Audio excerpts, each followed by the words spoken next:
I'm Andrea. And I'm Emily. And we work in the collections department at the National Museum of Industrial History.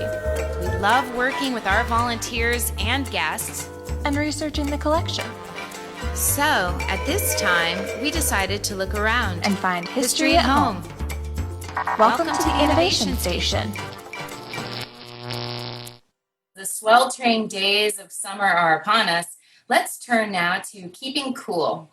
Maybe you take time for a dip in the pool or are lucky enough to have some shade outside. But one of those modern conveniences that many of us couldn't think to live without is air conditioning. Oh, I agree with that. Right from our air-conditioned homes, we get into our air-conditioned cars and drive to air-conditioned offices and stores. Remember when cars didn't even have air conditioning? I do. We couldn't wait to get out on the open road to get air moving through the car. My friend's father used to say that he had a Ford 360 AC model in his Pontiac, and that was 4 windows, all down, all around. Or when you were a kid, did you ever try to cool off by opening up the refrigerator or the freezer doors? A few days ago on our social media pages, we posted an image of a patent drawing and asked you guys to guess what it was. We had some fun responses, but if you guessed the patent had something to do with refrigeration technology, you were right. Let's take a look at the remarkable life of Fred Jones, whose inventions changed the course of history and helped usher in the modern age. What does an ice cream truck, automated ticket machine, a snowmobile, and the portable x-ray machine have in common? All of them were made possible by the inventions of Frederick McKinley Jones. Jones is credited with over 60 inventions, 40 of which concentrated on refrigeration technology. Jones was born near Cincinnati in 1893. His mother and father both passed away when he was a child, and he was on his own from an early age. As a teenager, he found work as an auto mechanic's helper at the R.C. Crothers garage. A very quick learner, it didn't take long until he was promoted to shop foreman. By the time he was 19, he was well known throughout the Great Lakes region as a builder of race cars. However, as a young black man, Jones faced discrimination. Jones left Cincinnati after a dispute broke out whether he should be in attendance at the races where his cars were running. This prompted him to relocate, working as a repairman along the way. During the First World War, Fred Jones enlisted in the Army and was stationed in France. As a mechanic and electrician, he set up telephone and telegraph service and electricity. After his return home, he found employment in Minnesota, maintaining agricultural equipment, and continued working in the new field of electronics. This was a time when radio was at its infancy. He began experimenting with early radio technology, and he even built a transmitter for a local radio station. Jones also developed personal radio sets. But with his racing background and facing the harsh Minnesota winters, Jones came up with an idea for an early snowmobile that he called his snow machine. He attached skis to the undercarriage, and he used it to help doctors tend to sick patients in their homes during inclement weather. The inventions kept coming. When one of the doctors he worked for complained that he had to wait for patients to come into his office for x-ray exams, Jones created a portable x-ray machine that could be taken to the patient. During the Great Depression, one of the few enterprises still thriving was the motion picture industry. At the time, the two mega companies, Western Electric and RCA, leased their projection and then sound equipment to theater owners.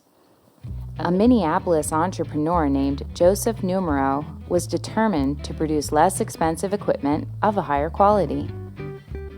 Early sound systems consisted of phonograph turntables and loudspeakers.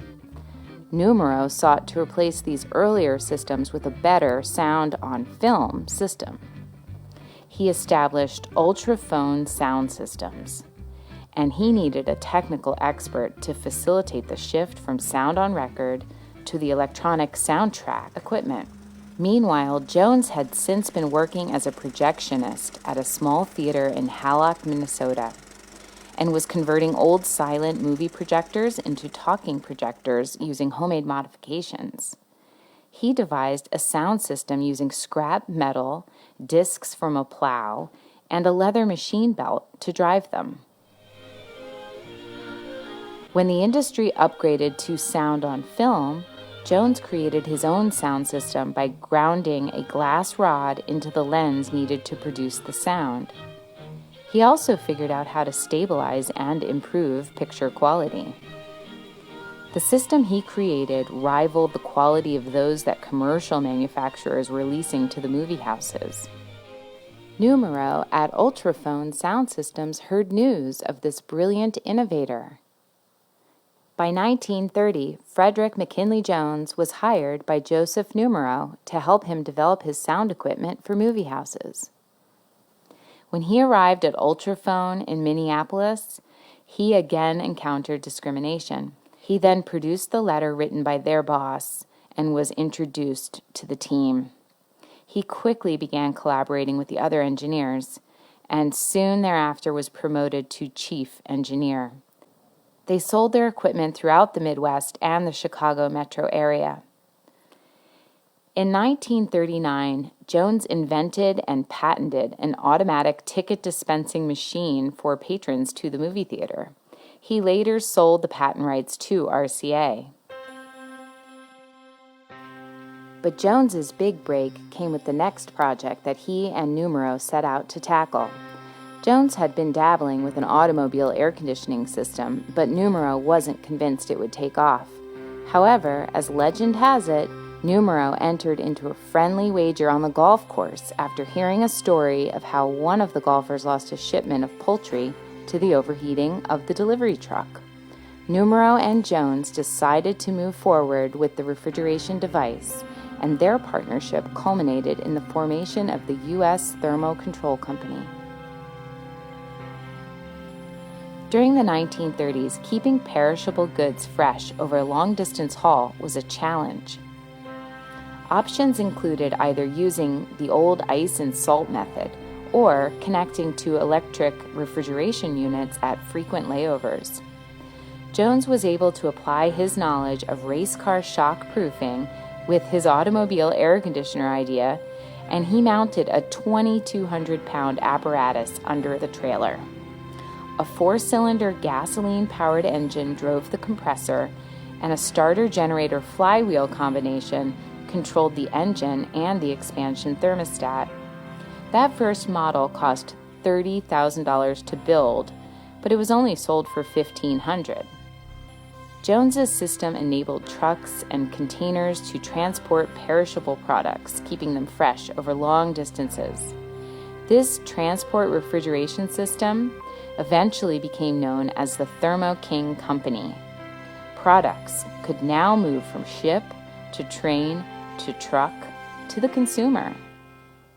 Then, during World War II, the need for a unit for storing blood serum for transfusions and medicines led Jones into further refrigeration research. For this, he created an air conditioning unit for military field hospitals and a refrigerator for military field kitchens. As a result, many lives were saved. A modified form of his device is still in use today. In 1944, Jones became the first African American to be elected into the American Society of Refrigeration Engineers. During the 1950s, he was a consultant to the U.S. Department of Defense and the U.S. Bureau of Standards. In 1949, the Saturday Evening Post ran a profile of Fred Jones. The writer used the headline, "Born Handy," and he described the way Jones worked in these words. Most engineers start at the bottom of a project and work up. But Fred takes a flying leap to the top of the mountain and then backs down, cutting steps for himself and the rest of us as he goes. Thermo King radically transformed the shipping and grocery businesses. Grocery chains were now able to import and export products that previously could only have been shipped as canned goods.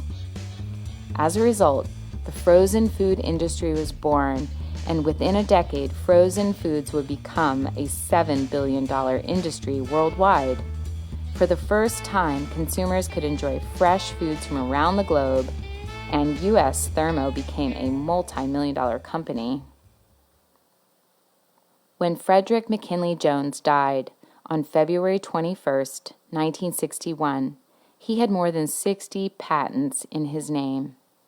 In honor of his tremendous achievements as an inventor, he was posthumously awarded the National Medal of Technology, the first black inventor to ever receive such an honor. In 1977, Fred Jones was inducted into the Minnesota Inventors Hall of Fame and to the National Inventors Hall of Fame in 2007. Today, the frozen food industry is a $300 billion global industry. It's remarkable to see how one person made such an impact on how we live and in a number of various industries as well. From the movie theater to the freezer aisle. Did you know that you can come see the oldest surviving refrigeration compressor in America at our museum? The Lindy Wolf ammonia compressor dates back to 1884 and was an engineering marvel of its day. To see the Lindy Wolf and more, please come visit us at the National Museum of Industrial History, where we're committed to inspiring the future innovators of tomorrow. They also have air conditioning. Thank you for joining us for this special look at Fred Jones as part of our ongoing feature celebrating innovation and ingenuity. Please join us next time as we take a look at some of your favorite household items.